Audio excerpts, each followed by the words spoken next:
Donc François Nedam, et je suis de formation au départ, je suis psychologue, je suis docteur en psychologie et j'ai également une formation parallèle dans le domaine de l'éducation spécialisée.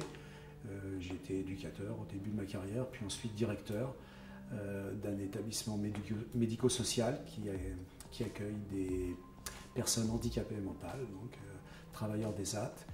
Et parallèlement à ma fonction de directeur, j'ai aussi eu des fonctions de formateur dans des écoles de travail social comme l'IRTS Île-de-France et puis également à l'Université de Versailles-Saint-Quentin et aussi dans le domaine de la formation continue. Et donc là, j'en suis venu à enseigner à Initiative dans le domaine de la psychologie, de la psychopathologie. J'ai connu Initiative car étant directeur, donc j'inscrivais un certain nombre des professionnels, des collaborateurs pour se former dans des écoles de travail social. Et donc j'ai inscrit une collaboratrice à l'école d'Initiative à Bourg-la-Reine pour une formation de moniteur éducateur. Et comme j'en ai entendu le plus grand bien, il y avait un excellent retour, donc ça m'a donné envie de contacter cette école pour lui donner des cours. Initiative, en tout cas pour les formateurs, on est très bien accueillis. L'équipe est très attentive aux besoins du formateur.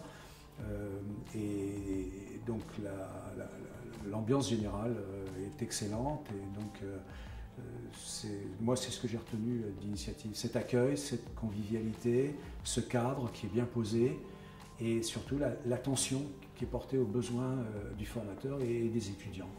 Pour moi la formation des travailleurs sociaux comme les moniteurs éducateurs, les éducateurs spécialisés, les AMP, c'est une formation qui doit à la fois apporter un certain nombre d'apports théoriques et évidemment un certain nombre d'éléments concernant le savoir-être sur le terrain au contact des usagers.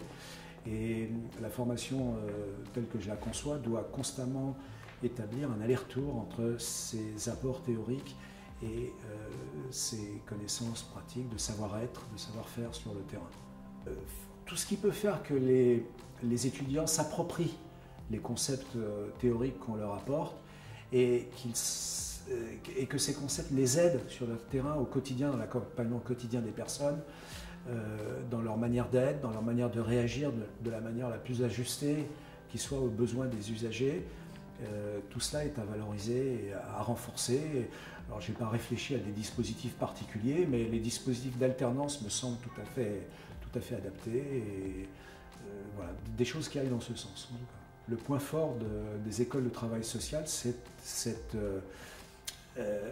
cette connexion entre la pratique et la théorie, le fait que la théorie ne soit pas désincarnée en quelque sorte de la pratique. Après, on peut imaginer tous les dispositifs. Hein.